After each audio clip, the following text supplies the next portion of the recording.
This new development in Madden 24 has people hot on social media, which, I mean, it's social media. When are people not arguing about something? Just like the comments in YouTube channels, right? After the intro, we're going to discuss this major change, or at least the rumor of one that is coming into the game and how it's going to impact the way you think about Madden. Let's get into it. Raise your hand if you've seen something like this happen in Madden 23.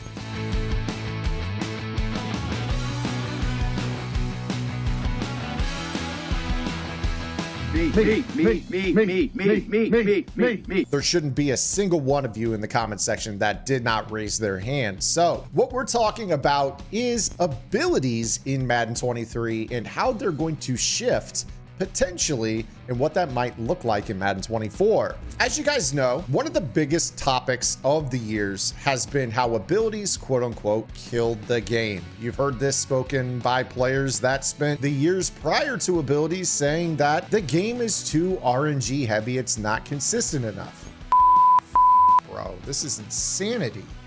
So how does EA win? Well, we don't know how they're going to win here, but we do know that there is a rumor out there in the community that there are some major tweaks to abilities coming our way in Madden 24. Now, before we talk about what those tweaks might be, make sure you guys do me a favor, hit that subscribe button. Also, make sure you guys hit the notification bell so you're notified of all the uploads. Maybe drop a comment below checking in after you hear this tweak about what you think on the topic. And if you guys want to improve your game in Madden 24, make sure you guys check out my strategy website, GridironGameplans.gg. Gridiron Gameplans is entering year 4 in the Madden tip space, and we are going to make it our best year yet. You guys can still take advantage of our pre-sale offer where you guys can get everything in Madden 24 for just $75. That is a $120 value, giving you weekly vault updates, keeping you on top of the meta and the counters to the most popular tactics in Madden, all offensive and defensive game plans with updates as we run them throughout the year, and also Discord access where we have live lab sessions every week where you guys can improve your game by asking questions and chatting with other members of the Gridiron community. So here is the rumor that we have been hearing. MuttLeaks tweets out, Madden 24 brings massive changes to abilities. In the past, abilities overrided mechanics to give guaranteed effect. In Madden 24, most of the ability overrides have been changed to chance-based. Paired with lower overstats and boosts, this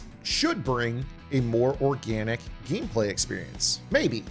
So, of course, my thoughts on the topic here are that abilities are something that it's kind of a damned if you do and damned if you don't situation. I don't think anybody would argue that last year in Madden 23, we could have played that game without abilities. If you watch players play regs, if you watch content creators in CFMs, you knew right away why they were paying money in those creator CFMs to give their quarterbacks abilities. You also understood how painful it was to play defense without the pick artist ability because players would blatantly swat interceptions that were thrown right at them. And that included even if you switch the coaching suggestions to play ball. There's a lot of areas in the game where abilities are actually a required thing. With this saying that there might be a chance-based effect, how does that change the way the game is played? Well, I'll tell you this much. If you were to go back to that first setup where I kind of showed you that knockout from behind, if you were to play that defense against that route combination very consistently, you would expect that that would be a knockout.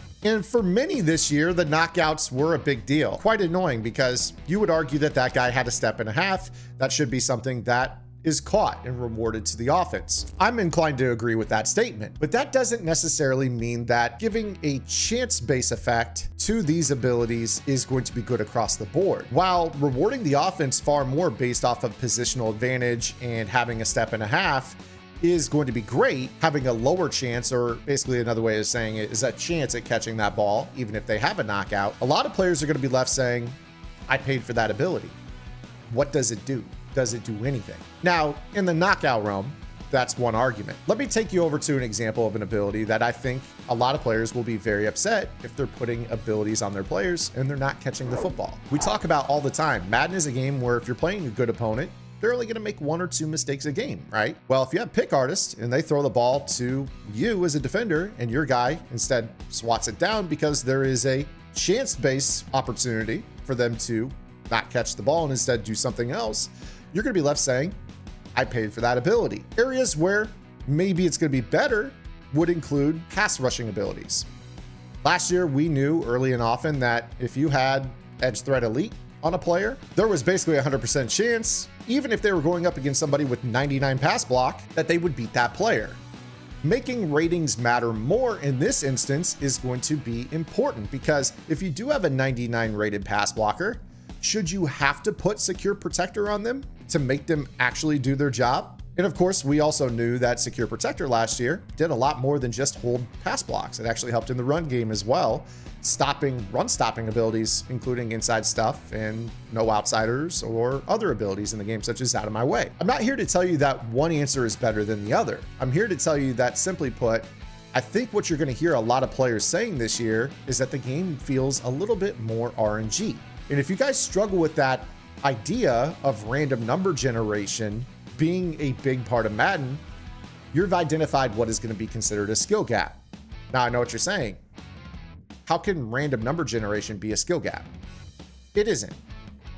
Avoiding it is. When a game is very random, you have to be risk averse. You can't necessarily go out there and take crazy chances in a game. Risk aversion becomes more important. If you understand that just because you throw a ball to somebody and they have an ability that doesn't guarantee an outcome, there is a chance that the defense will now win, or vice versa.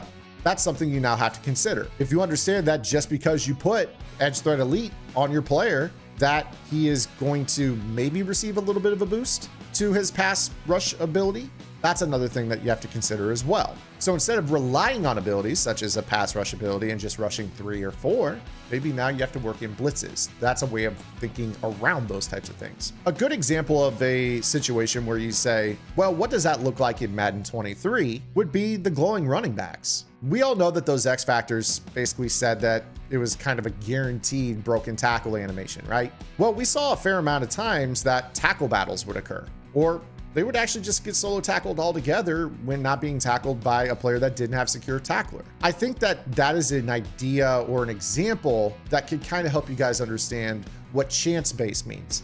It just basically means, hey, just because you put a knockout in that spot doesn't mean that if it touches a guy 2 steps late, that you're going to always get the knockout animation like you did in Madden 23. Now we're in a situation where it's going to make a little bit more sense.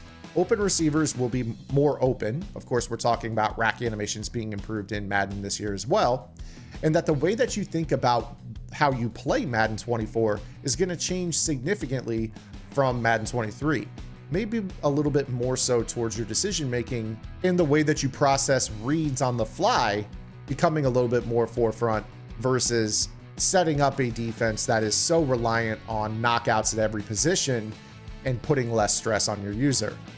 There's going to be a lot of areas of this game that remain unseen. We can't predict this quite yet, but I will tell you right now, the people that went from back in the mid 2015 area of the game that were saying that it felt too random, that were the same people that complained that abilities killed the game, will be right back to being the same people that they were in 2015 saying that the game feels too RNG. What we know throughout history, the only certainty is that you can't please everybody. But I do want to know what you guys think. Is this a good change for Madden? Is this a bad change for Madden? All I know is I'm going to embrace it. I hope you guys will as well. Subscribe to the channel. We'll see you guys tomorrow. We're going to be talking about the top mistakes players make when they start up a new year of Madden. Make sure you guys hit the subscribe button. We'll see you tomorrow. Until then, this is Zan. Get in the lab and good luck.